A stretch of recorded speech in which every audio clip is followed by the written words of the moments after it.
কেন বলছি তোমার বাপর জায়গা নেই ছোট দাঁত ফলাই তুমি বেয়া দেবো বাচ্চাই তাই ভাই সেটা নিয়ে দাও বাড়ি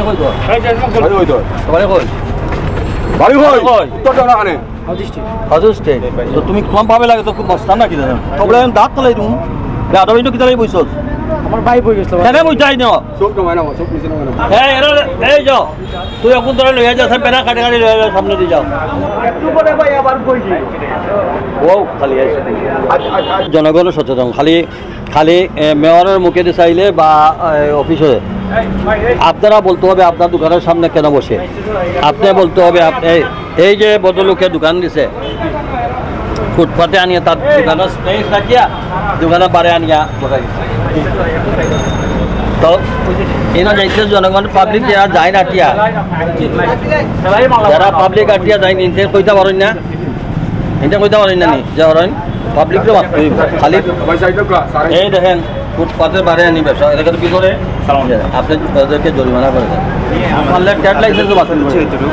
ফুটপাত সম্পূর্ণভাবে মুক্ত এবং পোস্টার ব্যানার এগুলা সব অপসারণ করা হয়েছে এটা এখন কন্টিনিউয়াস প্রসেসে সমস্ত নগরীতে এই অভিযান অব্যাহত থাকবে সেটা 42টি ওয়ার্ডে এটা চলবে এবং একই সঙ্গে পরিষ্কার পরিচ্ছন্নতা অভিযানও শুরু হবে ডেঙ্গু মশার জন্য আমরা আজকে আরও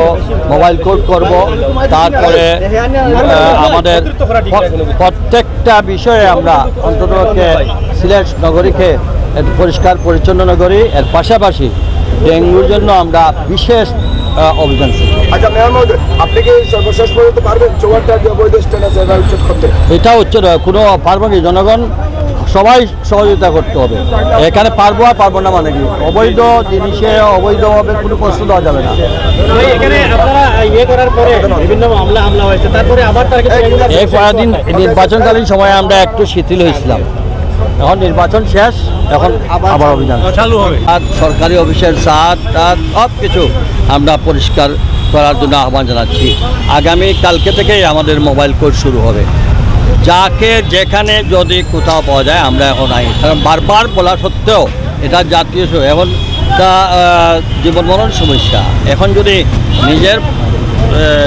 অবস্থাটাকে নিজেরা বিবেচনা না করেন তো এটা দুঃখজনক তা এই নগরীতে এখন পর্যন্ত অন্যান্য সিটিতে কম বাট যখন এটা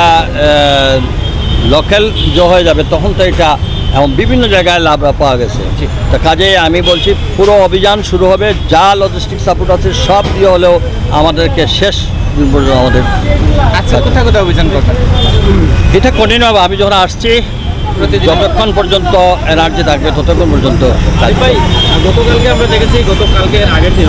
জাতীয় গণমাধ্যমগুলো নিউজ করছে বন্দরবাজার জিন্দাবাজার হকারদের দখলে এবং দিনে এবং রাতে সব সময় কিন্তু হকাররা এভাবে চলাফেরা করছে বাদে এটা কি আপনার না থাকার কারণে নাকি এটা আমি জানি না তবে আজকে মুক্ত আজকে মুক্ত এখন পরে আবার এভাবে বাজার বসে যায়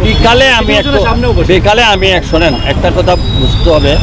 যে বিকালে অফিস আদালত থাকে না স্কুল কলেজ থাকে না নানাবিধ তো আমরা যেহেতু বলছি যে রাস্তায় বসতে পারবে না সাইডে ফুটপাথে যদি এটা বিকালে একটু তাও সন্ধ্যা পড়ে এর জন্য সকাল থেকে আরম্ভ হবে রাত্রে রাস্তার সামনে চকি নিয়ে এসে একদম এটা করতে দেবো না